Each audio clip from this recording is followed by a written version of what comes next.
Hello नमस्कार। आज हम पढ़ेंगे संख्याएं या नंबर्स। संख्याएं मुख्यतः दो प्रकार की होती हैं। कितने प्रकार? दो प्रकार की। एक तो होती वास्तविक संख्याएं, वास्तविक संख्याएं और वास्तविक संख्याएं। तो दूसरी होती है काल्पनिक संख्या। काल्पनिक संख्याएं।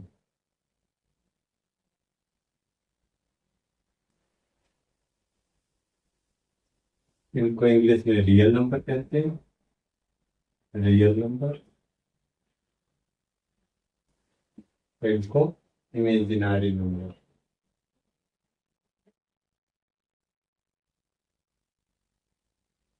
इमेजिनरी। ठीक।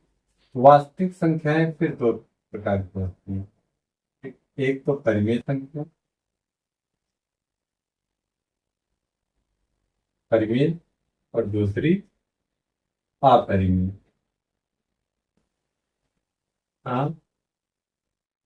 अपरिमेय। ठीक। तो ये सबसे पहले काल्पनिक संख्याएं क्या होती हैं? ये संख्याएं जो वास्तविक नहीं होती वो होती है काल्पनिक संख्याएं। जैसे √-3। ठीक है, काल्पनिक संख्या है। या √-5। ठीक। ये माइनस अगर बाहर लाएंगे तो इसको आई लिखा जाता है। ठीक। ये क्या है? काल्पनिक संख्या है। ठीक। और वास्तविक संख्या दो प्रकार की होती हैं, परिमेय संख्या और अपरिमेय संख्या। परिमेय संख्या इसको इंग्लिश में कहते हैं परिमेय संख्याएं। इंग्लिश में कहते हैं रेशनल नंबर। Rational number.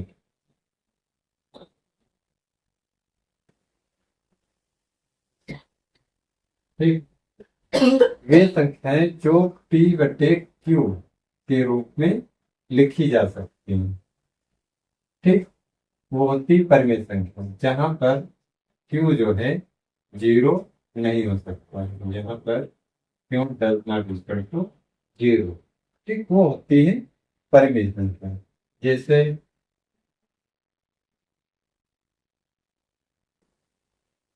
जैसे 2/3, 8/9 या 11/13, ये क्या हो जाएंगे? परिमेय संख्या। ठीक। और अपरिमेय संख्या क्या हो जाएंगे? अपरिमेय संख्या जिनको P/Q के रूप में नहीं लिखा जा सकता। ठीक। अपरिमेय संख्या कहलाती है।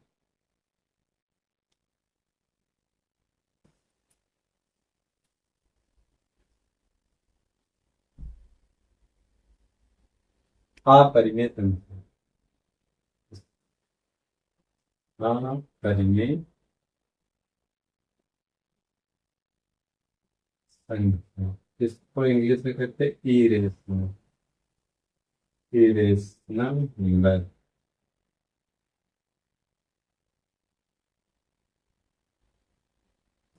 ठीक।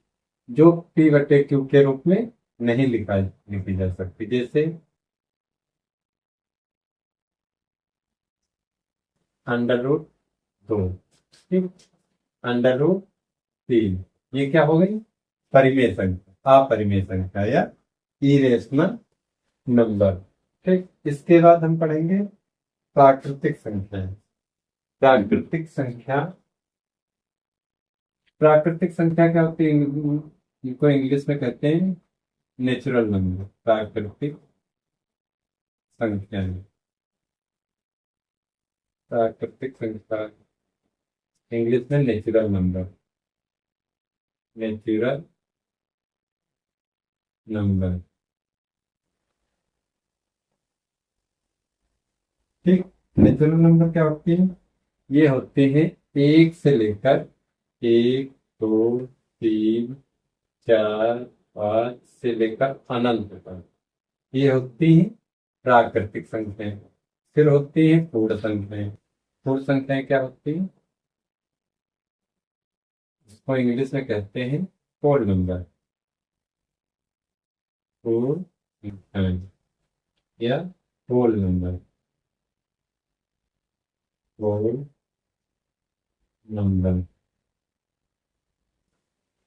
ठीक, ये क्या होती है? प्राकृतिक संख्या और पूर्ण संख्या में सिर्फ जीरो का अंतर है। सिर्फ अगर जीरो ऐड कर देंगे तो हो जाएगी पूर्ण पूर्ण संख्या में। एक, दो, तीन, चार से लेकर अनंत तक, ये हमारी हो गई पूर्ण संख्या। फिर पढ़ेंगे क्या? पूर्णांक। पूर्णांक क्या होता है? जिसको इंग्लिश में कहते हैं इंटीजर, इंटीजर। ठीक, ये पूर्ण संख्याओं, जीरो और प्राकृतिक संख्या और इनकी ऋणात्मक संख्याओं को एक साथ लेने पर पूर्णांक बनते हैं। जैसे माइनस इनफाइनाइट से लेकर -3, -2, -1, 0, 1, 2, 3 से लेकर इनफाइनाइट या अनंत तक क्या हो जाएंगे? पूर्णांक हो जाएंगे। ठीक, फिर उसके बाद पढ़ेंगे आज से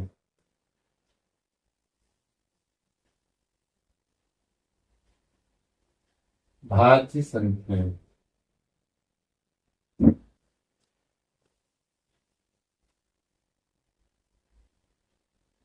अभाज्य संख्या, अभाज्य संख्याएं, जिसको इंग्लिश में कहते हैं प्राइम नंबर। क्या कहते हैं? Prime number, prime number. ठीक है, वे संख्याएं जो स्वयं से और एक से विभाजित होती हैं, इसके अतिरिक्त अन्य किसी भी संख्या से विभाजित नहीं होती हैं, वो होती हैं अभाज्य संख्याएं। जैसे 1, 2, 3, 5, 7, 11, 13, 17, 19 और 23, आगे और भी। ठीक, ये क्या हो गई? अभाज्य संख्या। इनके यदि नहीं किसी भी संख्या से भाग दोगे एक को और स्वयं से छोड़कर अन्य किसी संख्या से भाग दोगे तो विभाजित नहीं होंगे। ठीक, फिर आती है भाज्य संख्या। भाज्य संख्या, भाज्य संख्याएं, भाज्य संख्याएं, उनको कंपोजिट नंबर भी कहते हैं, कंपोजिट नंबर। ठीक, भाज्य संख्या क्या है? वे संख्याएं जो एक से और स्वयं के साथ साथ अन्य किसी अन्य संख्या से भी विभाजित होती है, वो भाज्य संख्याएं कहलाती हैं।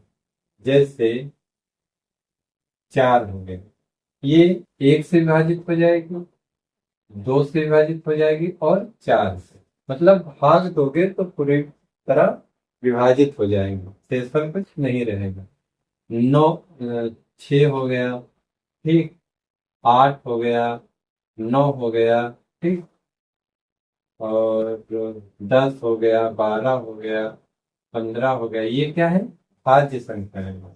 ठीक, भाज्य संख्या वे संख्याएं होती है जो स्वयं से और एक के अतिरिक्त कम से कम एक संख्या से जरूर विभाजित हो। अब यहाँ पर है एक चीज है दो। दो जो है ये सबसे छोटी, सबसे छोटी अभाज्य संख्या है, सबसे छोटी समअभाज्य संख्या है, सबसे छोटी समअभाज्य संख्या है। ठीक, फिर इसके बाद पढ़ेंगे सम संख्या पढ़ लेते हैं। सम और विषम। सम संख्या क्या है? सम संख्या या ऑड नंबर, इवन नंबर। सम संख्या को कहते हैं इवन नंबर, इवन नंबर्स। ठीक। सम संख्याएं क्या होती हैं? वे संख्याएं जो दो से पूरी तरह विभाजित हो जाती हैं। दो से क्या हो जाती है? पूर्णतः विभाजित या भाग देने पर शेषफल नहीं बचता है। जैसे इनकी विशेषता ये होती है कि इनकी इकाई का अंक, ठीक, या तो 0 होता है, या तो 2 होता है, या 4 होता है, 6 होता है, या 8 होता है। ठीक। ये इनकी विशेषता होती है, सब संख्या होती है। ठीक। जैसे 1000, 1000 है, तो ये इसको 100 से भाग देंगे तो 1000 को दो बराबर भागों में बांटेंगे तो कितना आएगा? 500 आएगा। ठीक। ठीक इसी तरह 1001 होगा, तो ये 2 से विभाजित नहीं होंगे। ठीक। तो ये सम संख्या नहीं है। ठीक। इसीलिए इसी की अपोजिट है विषम संख्या। विषम संख्या इसको इंग्लिश में क्या कहते हैं? Odd number. Odd number, odd number. विषम संख्या क्या होती है? जो दो से पूर्णतः विभाजित नहीं है। दो से पूर्णतः विभाजित नहीं है। विभाजित नहीं है। ठीक। जैसे 1, 3, 5, 7। ठीक। 1, 3, 5, 7, 9, 11, 13। ठीक। इनकी विशेषता ये होता है कि इकाई का जो अंक होता है, इकाई का अंक होता है, वो हमेशा 1 रहेगा, 3 रहेगा, 5 रहेगा, या 7 रहेगा, या 9 रहेगा। अगर इकाई का अंक 1 है, 3 है, 5 है, 7 है, या 9 है, तो संख्या विषम कहलाएगी। ठीक। इसके बाद है, इसके बाद अनुवर्ती संख्या। अनुवर्ती संख्या, अनुवर्ती संख्या होती है अनु माने बाद। ठीक। मतलब किसी भी संख्या के बाद, जस्ट बाद आने वाली संख्या को क्या कहते हैं? अनुवर्ती संख्या।